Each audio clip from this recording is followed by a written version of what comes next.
Okay, guys, so thanks for watching our draft and our games, and we had a good run. It was a 7-2, and we paid for our own draft and then some. So now let's talk Mhm. about the post-mortem. What happened? First, let's review our deck. If you don't know, you can go to My Cards collection. Sorry, import deck, and you can check out your last drafts. You don't see the pool, but you do see what you did. What your Okay, cards are. so me and Marco drafted a typical Feln deck with flyers. Evasive beaters are just wow. They're what else can you say? I mean, if you don't have other flyers, you can't block them. They're smaller than the average creature, but They're in the air. they're in the air. Every time you connect, it's like a piercing shot, right? And to facilitate this strategy, you do need some supporting cards. High toughness cards do help to support your ground game, right? So even though he's not an offensive player, he helps on both ends of our plan. He can help gum up the board, and he also flies in for damage, right? A Mm. one a 1-3 is actually really good because there's a lot of one toughness guys that will give you problems early on, like Yes. Crown Watch Paladin, Oni Ronin. You have to take care of those guys, or even you can keep two twos from, you know, from constantly rumbling, right? Gorgon Swiftblade is another good example of this. This guy, he fills both of the roles of our deck very well.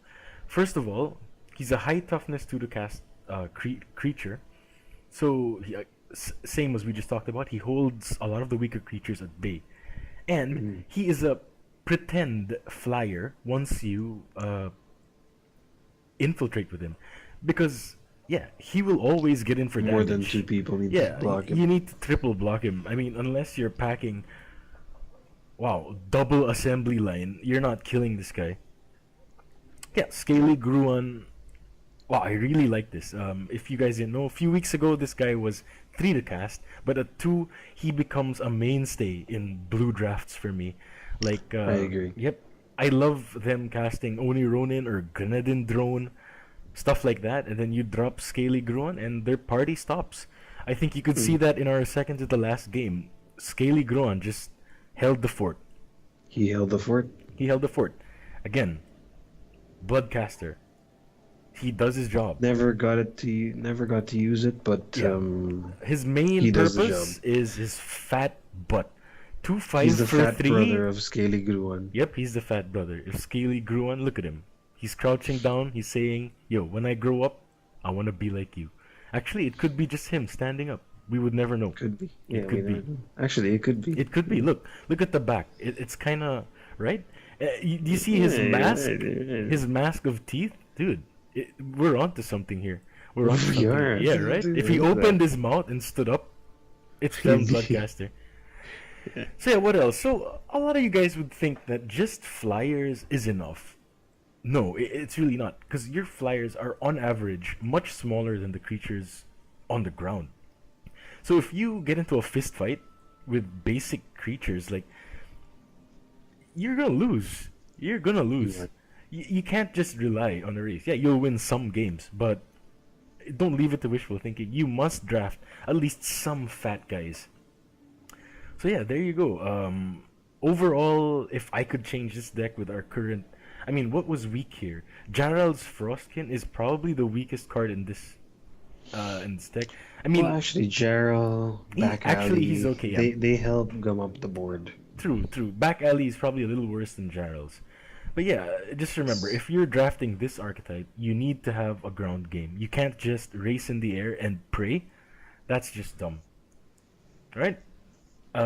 Yeah, we didn't even get to play some of our extreme bombs here. We did not play Plague. So Mm. this Yeah, wins we never games saw it. all on its own. Like, no kidding. If you see Plague and you're drafting Shadow, you have to pick it. You just have to pick it. Yeah.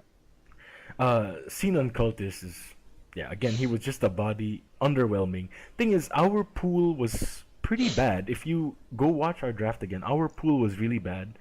And this is probably the best deck that we could have Made. made. And yeah, and if you watch me and my brother draft, we do talk about every pick.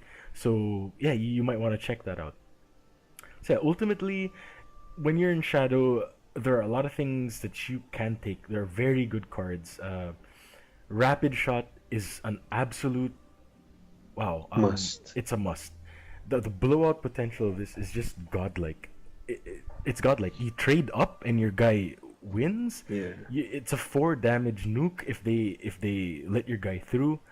Uh, yeah, there's so much good cards in Shadow. Same with Blackguard Sidearm. Quick draw makes combat an absolute nightmare for them. Like,